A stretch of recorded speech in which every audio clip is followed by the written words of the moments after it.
Amis fermiers, amis fermières, bonjour, bienvenue à la ferme, bienvenue sur Cocotte TV. Aujourd'hui, je vous présente l'avant-dernier casque de la série One More.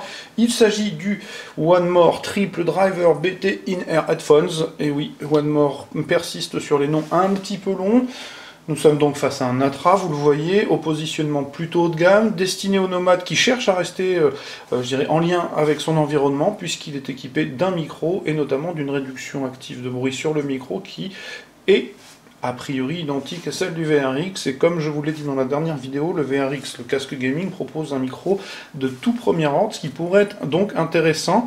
Alors il est haut de gamme, tant sur le plan de la finition, vous allez le voir, c'est certainement un des intras les mieux finis que j'ai jamais eu l'occasion d'avoir entre les mains.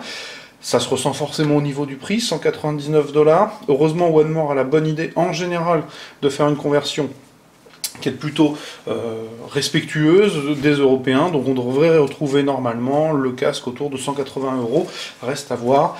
Ce qui est sûr et certain, c'est que le casque était présenté dans un packaging assez sobre, hein. Chez One More c'est plutôt bien fait, avec une boîte à rabat, une petite pastille en alu, en faux alu pardon, type brossé, aimanté avec des compartiments, le R&D sur le rabat. C'était tellement bien rangé que sincèrement c'était un crève-cœur de tout sortir.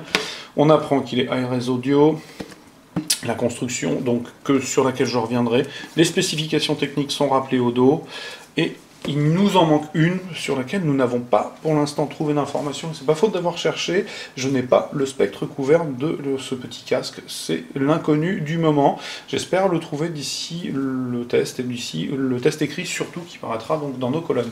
Alors au niveau du bundle, on est toujours sur du haut de gamme, je l'ai dit, donc on a un bundle assez généreux, une petite sacoche avec l'ourson de la marque, on a l'autocollant de la marque, on a un USB vers USB-C, pour le recharge, puisqu'il s'agit d'un casque Bluetooth, semi-filaire, vous le voyez. On a le petit dépliant sur les autres produits, les autres casques de la marque, le guide de l'utilisateur, et on a surtout ce qui est assez intéressant, c'est cette série d'embouts. On a donc 5 séries d'embouts en caoutchouc qui courent de 10 mm à 14,5 mm, et on a 3 séries d'embouts en mousse à mémoire de forme qui courent de 11 mm jusqu'à 14,5 mm.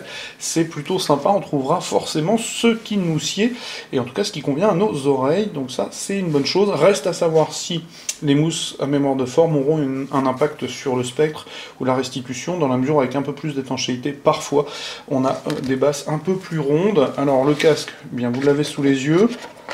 Comme vous le voyez, a été fait le choix de présenter un tour de cou et donc des écouteurs au bout des fils. C'est un choix je ne vais pas dire surprenant, mais en tout cas qu'il faudra apprécier à sa juste valeur. On espère que pendant le test, on pourra, pour être tout à fait honnête, la première fois que j'ai un casque qui finalement est à mi-chemin entre les deux, c'est-à-dire Bluetooth jusqu'à la source et filaire jusqu'aux oreilles, donc à voir. Ce qui est sûr et certain, c'est que vous le voyez, on a deux embouts en plastique un peu anodisé gris bleuté, avec un petit cerclage anodisé rouge.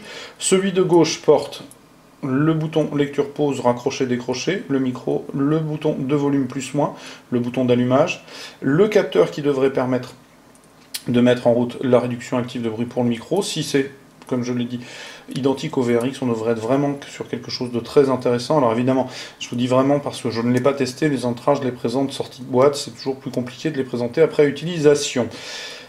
On retrouve une petite trappe en partie avant qui donne accès à l'USB-C de recharge, et l'on suppose que la batterie est placée dans la partie droite. One More. On a le tour de cou à proprement parler, qui est en caoutchouc noir, souple. Vous pourrez donc le cercler pour le ranger dans sa boîte.